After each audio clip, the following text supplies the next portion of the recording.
Aloha. I'm so happy to have you here to listen to my fabulous guest, Rickie Byars. She's one of my favorite people in the world. She's a fabulous singer, musician, songwriter, and person especially. And I'm happy to have her here. And we both have dealt with loss a lot of different ways and a lot of different times in the last few years. So we've got a lot we can share, and we're just going to have a conversation and see where that goes. So welcome, Rickie. I'm so glad you're here. Oh, thank you, Emily. That's got to be the shortest, most remarkable, and freshest introduction I've ever received. Oh, cool. I love that. Let's just get on with it. Yeah. I just speak from the heart. Hey, I love it. Yes. Yeah. One of the things I'll tell you, I actually really got acquainted with Rickie through the Soul Sisters retreat that I started going to after Ron and I got married. And we were going to Agape when we could and streaming when we could, and they kept talking about the Soul Sisters retreat, and uh, Ron said I should go to it, and I said, well, but will I fit in? You know. And he said, absolutely, you will. And I'm Mhm. so glad I did, because I've been, except for the couple of years when he was too sick for me to leave him, I've been there ever since and have grown so much from that and learned so much from what I got out of Soul Sisters. And I'm so grateful that we're going to be back on ground this year, since we did two really nice virtual ones, but there's nothing like being in person to be heart to heart with people. Yes, I agree. I had told Greta and the team, I was like, I can't do another virtual. Either we go live or I'm out. I understand that. They were good, but it's not the same. Oh no, no, no, nothing can replace the live touch, but we do our best. And we Yeah. use the technology and it's been good because it's brought us with people all over the world. And that's a beautiful thing. But there's something also to be said about actually being able to look into somebody's eyes Yes. and to touch somebody's hand. And Yes. then put your hand sanitizer on afterwards. Yeah. They got you scared to touch somebody's hand. You know, it's I'm thankful that you took a chance on the retreat because your presence is just delightful, and I'm so happy to be with you here with you today. Oh, thank you. Uh, One of my first memories of Soul Sisters retreat was seeing your mom and being so impressed with her. Yeah, yeah. She was a powerful, amazing person. She just was incredible. I was so glad I was able to get the CD that has her story on it, because she had such a remarkable life. And she's got two CDs. Like Oh, really? I didn't know the other one. she's got a black and white No Doubt CD that is just a CD with stories and a Hmm. song. Very simple presentation. And then she has another CD that's called Miles and Mama and Miles. Oh, cool. Miles, I can't remember. Miles Joseph was the guitar player who encouraged her to sing, Mm. and um, and he passed before she did. He passed at like 50. I think Miles was just 55 years old when he Oh, passed, wow. and and it made it a little difficult. But she found another guitar player and kept on rolling. Yeah, I'm sure she did. But since she's been gone. My mother passed on in January 2020, and at she just turned 94, and it was really quite a remarkable thing to release my mother because we had walked so closely together, and the work had been so dear in my heart and but very very intense in my body. Uh, but I loved her so much, and it's just been recently. I was just recently that I've gotten the sense that I can. I don't want to use the word let her go, like she'll never be here with me, but I'm okay. Yeah. Like I set an altar up in my house. There's an altar with my mother. When you come in my house, there were two candles that I always had lit, a picture of my mother not the Mama Byars you saw, but it's a younger picture that I had, and I just got that picture because that's the one that was in the frame. So I put that picture up, and it's a beautiful picture. She seems to be about the a little younger than I am now, and just seeing her face when I would come in, it was just like there was a shield around the house. There was just this. There was so much that emitted from that altar, and I would keep those candles going, Emily. I would never, it was almost like a Catholic church where the candles are going all the time. I kept the candles burning, and when they'd go out, I'd replace the candle. And man, I haven't lit those candles in a week, Mm. and and I I get my heart is okay with that. It's like my mother had said a couple of many years ago, well, several years ago, well, no, many now, when Alice Beckwith died. Alice Beckwith was the mother of my former husband, Michael Beckwith. And when Alice died, Michael had a picture of her and would burn these little candles and little incense. And my mother said, "When I die, please don't do that." She said, please don't do that. Don't do that. Just let me go. Yeah, don't do that. When she died, that's just what we did. That's funny. A bigger pictures and bigger candles. And my daughter said, well, grandma was a diva. She might have said that, but grandma likes being celebrated. You know. I said, well, okay, I'm gonna listen to you. And so we built the altar, and we have the altar. But now I can hear my mother going like, I'm good. Like, I'm good. And I'm good. I'm good in here about a lot of things. But it just seemed like everything just came together at once. Maybe when you're done with that period of mourning, and I never called it mourning. I thought it was a very joyous ascension that my mother had. But I missed her a lot. And you know what I'm talking about. Absolutely, I do. I I missed her really do. so much. But now I'm good. And so now I can put grandkids out there with mom. Hmm. I can put some other people in our community there. Hmm. It doesn't have to be just her. Yeah. Yeah, it's interesting how those things go. I know when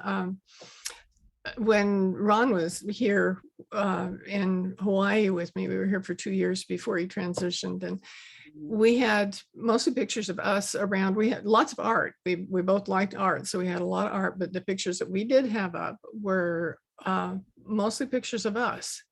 And since I'm here and he's not in the flesh here with me, I have started putting some other things up. And I was when my book came out in January of 21, I ended up getting a picture of my mom and dad, of Ron and I, of Jacques and I, my two husbands, and then a picture of my sister who died during the pandemic, not of COVID, but when I couldn't go be with her and do things with her. So I got them out to be, because my book is on grief, so it seemed logical to have them there with me, and I just left them there.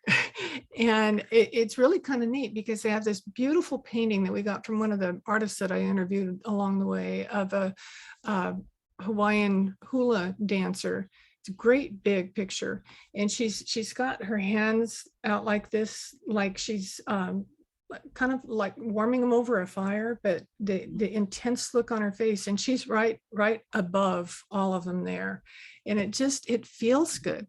It feels Mhm. good to have that there in the room, and it's interesting how we do things like that can just connect, like you said, when you came in the door, because it's close to my front door. I come in the door and I can look at that and smile, and I kind of exhale, and it feels good. Yeah, yeah, yeah. Well, now her picture's still there, but I'm good. I don't know what's going to happen, what I'm going to do with that space, but maybe it'll be a big sound system. Could be. And whatever it is, it's going to be perfect. So whatever goes there. with her CD playing. Yeah, there she'd like that. She was like, "Yeah, you can do that part." Yeah.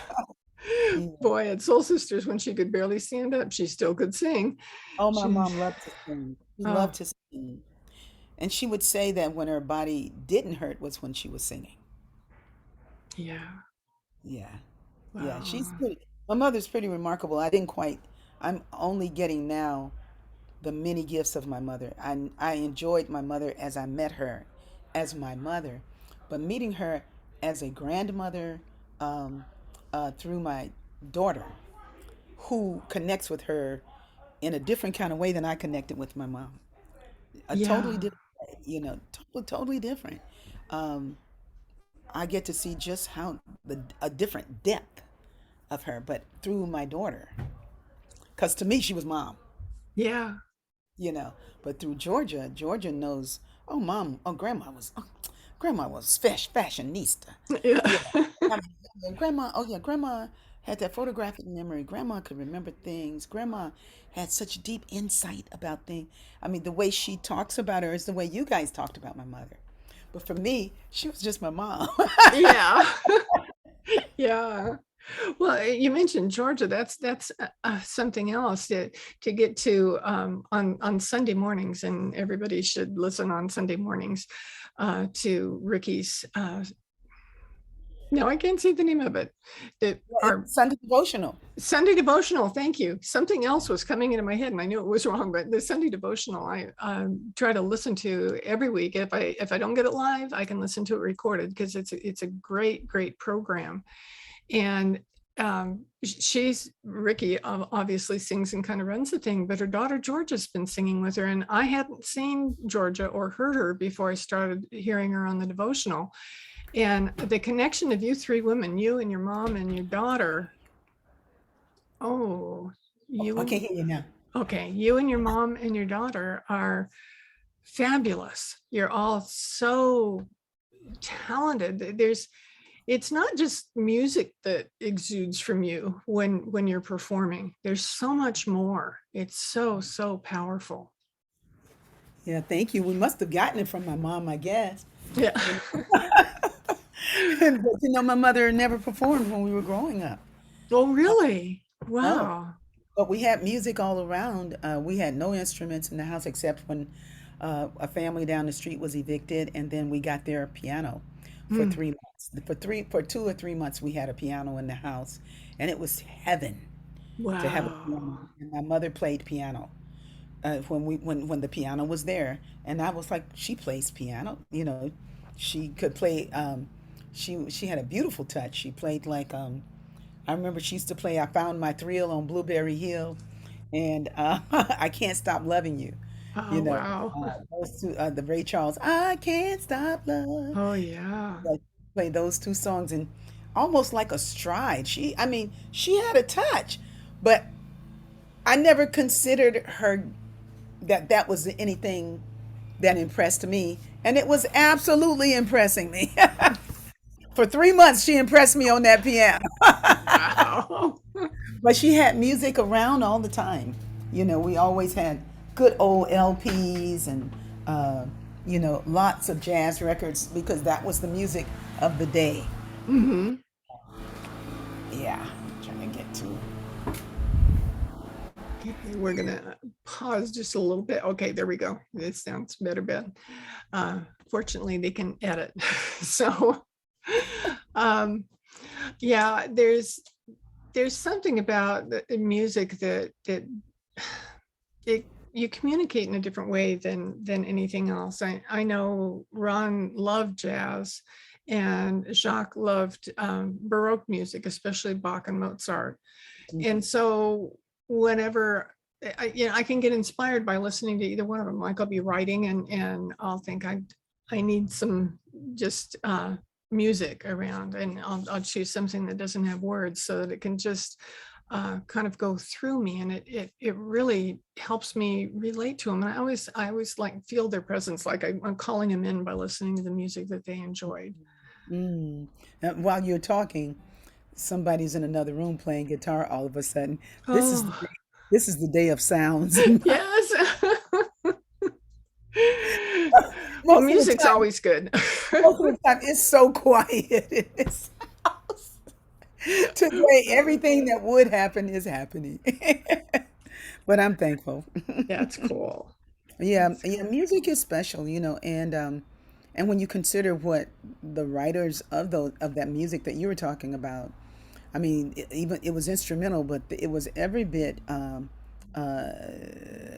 um, uh, controversial and in many ways rebellious. Hmm. Some of the music was really music of protest. It's like, hey, Yes. this is how we get free. Yeah. This is how we get free. We get free by breaking all the rules that were laid down. We learn them all and then we break them all, you know, and or we expand them, you know, we expand it, and I kind of think that's what I'm doing with my life. Hmm. I learned the rules. I learned the teaching, and then the art of sound kind of takes me beyond the words um, that that that the new thought as which was the foundation that I came through from since 1975 was the New Thought Foundation. But it's like the sound has taken me from new thought to new feeling, Hmm. to a new feeling Yeah. of possibility that we can really heal so deeply with community, Yes. with community, with a loving community. And that's where I'm going. Yeah, and it's beautiful. It's beautiful how you're doing it. I just love it, and how you reach out to people, and how oh, that, and of course now I'm not going to be able to say the name of the song again too, but when one of your musicians had a family member that was murdered, and you wrote the song Oh, yeah, the Where I'm Bound. Where I'm Bound. Yeah.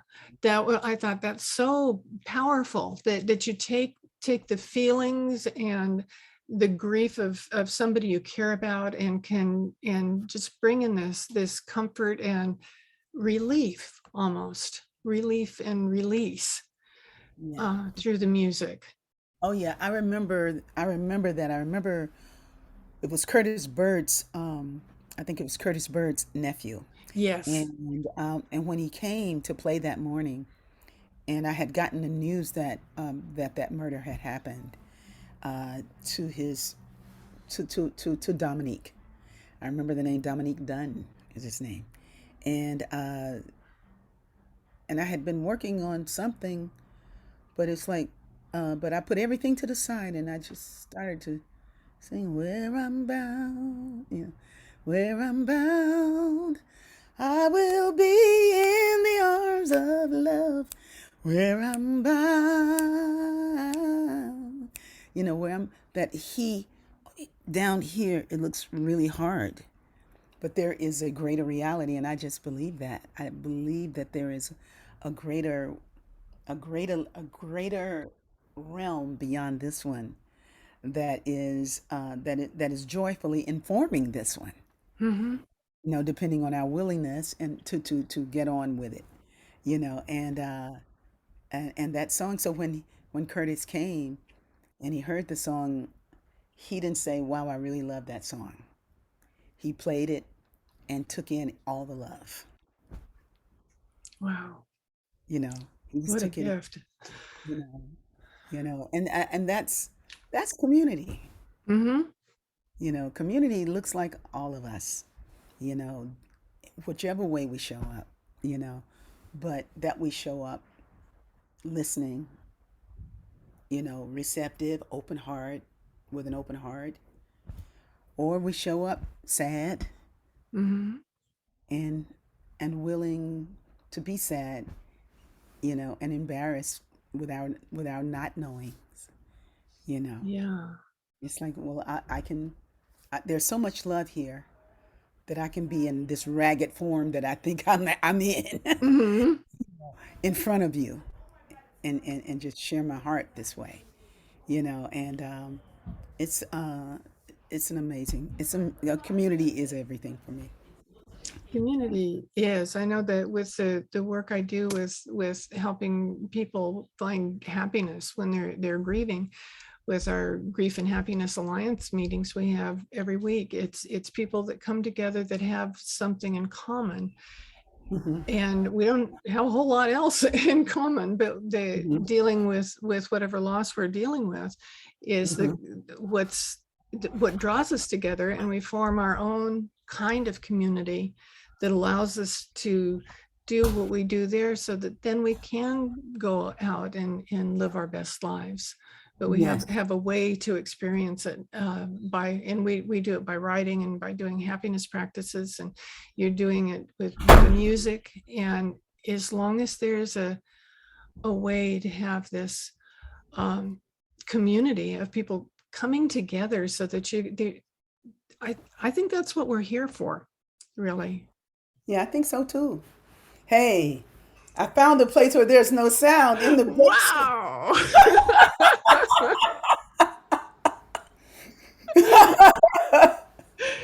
That's so funny when we're talking all about music and sound for the whole podcast, and then the sound has been chasing you through the whole thing. Oh my God, it's just so funny. It's too long to say, but there's a young man here, an incredible artist, who's in town from New York, and Georgia, my daughter, who lives with me, babysat him. Uh, So now he's a wow. young man. Now he's a young man, and he's here, and and they were just having the most dynamic conversation with another artist that joined because she remembered him when he was a little boy too. Oh, So it was wow. like they're all here fawning over this brilliant artist, and they're having the greatest time. And he picks up the guitar, he's playing the guitar, and the gardener's here. It's all of this is happening. I'm going from room to room trying to find some kind of solitude. And we're talking about community, and I'm surrounded in it. That's so wonderful. That's one of the things I like about where I'm living here now. I know that my neighbor across the street's husband is dealing with some health challenges now, and uh, I was fixing dinner one night and looked out and saw her walking her dog across the street there, and saw that her husband wasn't home. So I just said, "Hey, I just fixed dinner. Come on in." And so she did, Mhm. and so we were sitting here eating dinner together, and another neighbor texted me and said, "Do you have any printer paper? I need some." And I said, "Sure, I've got plenty." So she came up, and it was like we're just having a casual dinner, and the whole neighborhood's coming around, and we go in and out of each other's houses, and it just feels so good, you Oh, know? well, that's the kind of neighborhood you got. It's a beautiful thing. You know, Yeah. but so many times on the mainland, that is not our reality. Um, but I do have a neighbor next door that's really beautiful, and Wow.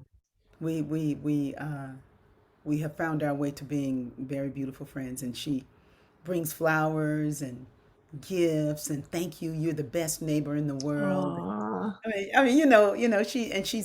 She's some years older than I am, but she's an amazing being. Uh, yeah, yeah, That personal touch and personal communication when dealing with grief and loss in particular is vital. So many yeah, people, especially early on, they tend to isolate and they just can't talk. And sometimes you don't have to talk. You can just be in each other's presence. yeah. Just be. Hmm. And my my brilliant daughter told me that when when mom had passed on, and she says, "You, mommy, you're gonna have to learn how to be by yourself. Take time to be by yourself." And of course, I'm looking at what you talking about, Willis. Like in my heart, I'm going like, ah, yeah, yeah, yeah, I know. But I have a daughter that's really, really insightful, and so she says a lot when she says very little. Hmm.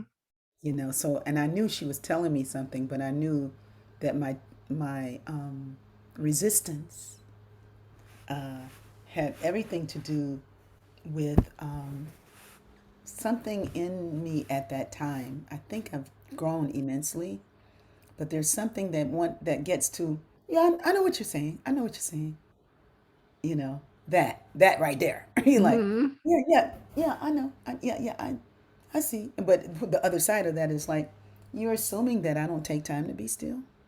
Mhm. You know, you're assuming that I need more stillness, that I'm moving too much. You're judging me, and that wasn't really what was happening at all. But that's what resistance looks like. It looks like all those little demons from our childhood popping up, saying that, you're not smart enough, you know. And she was absolutely right. She was Yeah. absolutely on the head. And now I do. Now I'm able to do all that she was saying. I had to learn how to do it. Sometimes with people, certain people that were part of the B hood that were there, that when they left, it was very hard for me because we were together all the time, And now I had to do exactly what she was saying. And it's been so rich for me, so good, so good. I'm so thankful for the solitude and the moments of, the moments of just, you're there and you're in the house and you just don't know what to do. Mhm. You just don't know what to do. Say, well, I've done that, I've done this. And it's just you in the house. And I can fill it up with the busyness. Mhm. But, but I had filled it with busyness. I finished all my busyness. That feels good. Well, it's just so much clutter you can do in a day, I mean, Mhm. or the things that I needed to do, and it's like, okay, everything's in order. You've done all the things you needed to do. Now what? What if you just sit and be still? Yes. Sit and cry. Mhm. Sit and accept. Mhm. You know, sit and allow. Yes. And wow, so much has been revealed, Emily. Yeah. Wow. That's, as you speak, I what's coming to me is the influence you've been on my life with your words. There would be something you'd say, and I'd think of, oh, I heard that in this song, or I heard that in that song, the one Mhm. where you were talking about the going so fast on Yeah, the, one with the one. yeah, Hmm. that one, and then Let My Soul Surrender, that one. Every once in a while it just comes to me like, okay, pay attention, Yeah, yeah, yeah, yeah. And Let My Soul Surrender is that's a lot of people's favorite song. Oh yeah, it's I amazing. I don't know if it's me or Ricky Rouse on the guitar, but Well, it's both. He's pretty awesome. it's got I think that one has more views on YouTube than any of the other songs, because of the song. And and uh and it's a beautiful, I love the song because it's written from somebody else's not knowing what to do, not mine. Hmm. I was empathically picking up the room. What am I to do? What am I to feel? But it was also my story. I just wasn't ready to face it yet. Yeah, Yeah. yeah, Yeah. So it's when you know before you know. yeah. Yes. When you know before you know. And music is the perfect outlet, so I can put it in a song, in a melody. But then even with music, just here recently I've been like, it's okay for me to sit here and not go to the piano. Hmm. It's like, Rickie, you've written hundreds of songs. You can sing it into your voice memo and then let it be. And then, well, when you're ready to find it again, it'll be there. But for now, let's sit. That's so interesting that you say that, because the last couple of days I've been thinking, well, should I call her and tell her it's okay to be at the piano if she wants to be? And then I thought, no, I want her to talk. I want a conversation. And yes, it's a conversation with the music, but I thought that this is what I wanted to bring forth, is this deep conversation with the two of us. Well, thank you, Emily. I appreciate you. Oh, thank you. I uh, speaking of the piano, I just had a thought with regards to that piano, and it just went out my head. Oh, I'm glad I'm not the only one.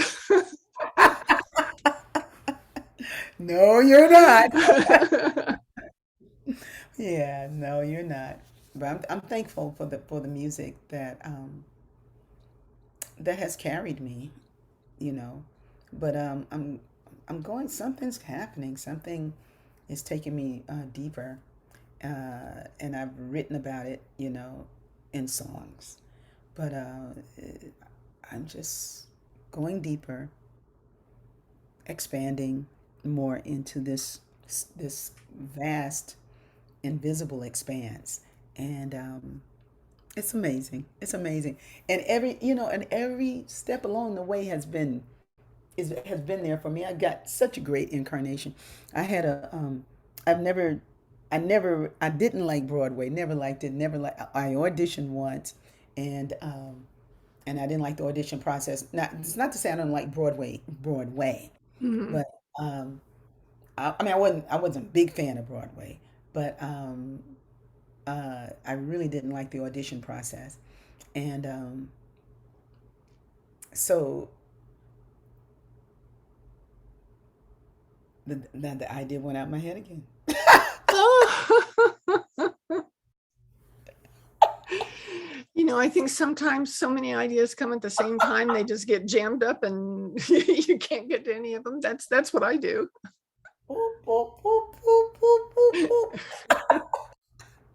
I'm trying to go back now. What were you talking about that was so important?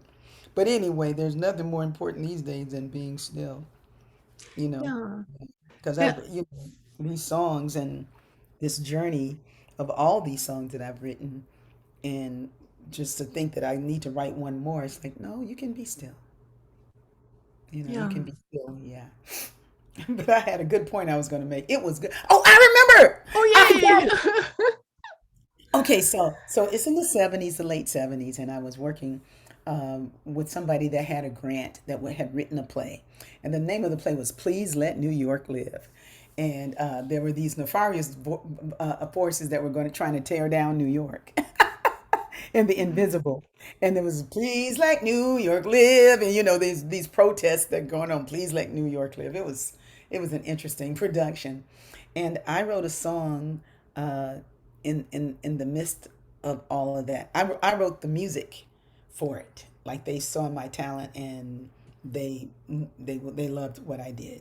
So I did that, and eventually it took me to another zone of writers and composers, and there was one there named Mario Baeza, and can't find Mario. I wish I could, but Mario Baeza and Ifa, I think her last name was Washington. I'm not sure. They had written an extraordinary play. Their play was extraordinary with music, and I auditioned for one of the parts, not for Broadway, but for them to workshop this thing. Mhm. And I had the part of the midwife. Ooh. Yeah, that's the part they saw from me when they heard me sing. They loved my voice. They thought my voice was all of that, um, and they gave me the part of the midwife. And my song, the midwife's song in it, is a song that I still know, and that is one of the most remarkable pieces of music with a message about stillness. That Mm. I would get that song. So and I'm singing to this child that has been born. That's the star child, and she's giving this wisdom. This midwife is who delivered the baby is now giving the wisdom to this teenager. And Mm. she says, never let illusions of life destroy your dreams, but face each dawn with faith in the horizon, though unseen. And if you falter or feel lost, remember to listen well to fireflies laughing with rainbow skies. The taste of nectar to your lips makes sweet the tears falling in the night. Feel the flow of a stream rushing past your palm toward distant oceans whose tides invite the sun to dance. Then close your eyes and behold, the world within is infinitely as vast. There you will find light at your path. Remember, it matters not if visions are small or large. Let me say, it matters not if visions are small or large. All patterns of the world are reflections of your heart. It matters not if visions are small or large. All patterns of the world are reflections of your heart. Wow. And when I sit to meditate, and I've looked at everything, all the busyness, all the things I wanted to complete, all the calls I didn't make, and some I did make, my satisfaction with what I've completed, my frustration with where I didn't, the places I want to go, but it seems like I can't get there because I don't have the team I need, or the strategy, or whatever it is that the ego is beating me up with, whether I'm doing well and not doing well, it's like, it matters not. No, no, the part that says, close your eyes and behold, the world within you is infinitely as vast as all the stuff you can see. Mm. Oh. When you first said close your eyes and behold, I heard close your eyes and be whole. And I thought, wow, Mm. they, Mm. just kind of, Mhm. Yeah, and behold, yeah, yeah, yeah. wow. But yeah, that even if you see all the beautiful flowers, the sun, the ocean, the Hawaiian breeze, you just feel wherever we are, looking out on nature, and even our families, and just, but there's a greater world Yeah. that's within us. Ooh. I think I could talk to you for hours. So Yeah, you spent there's hours with me trying to figure out what I was saying. oh, you said a whole lot. And a lot of beautiful stuff, lots of stuff for us to think about. And I'm so glad that you came on this podcast today, because people are gonna really get something from this. And I really appreciate that. And maybe you'll come back another time too, and we can talk some more, because this Oh, is quite definitely. wonderful. I love to talk to you. Oh, definitely. Thank you, Emily. It's been So a joy to be here. thanks. Well, that's our show for this week. I hope you'll come back next week. And I'm so glad you're listening to this podcast. And I hope you'll share it and download it and rate it and get the word out there so lots of people can get the benefit of this to help them deal with their grief and loss and find happiness at the same time. Thank you and aloha.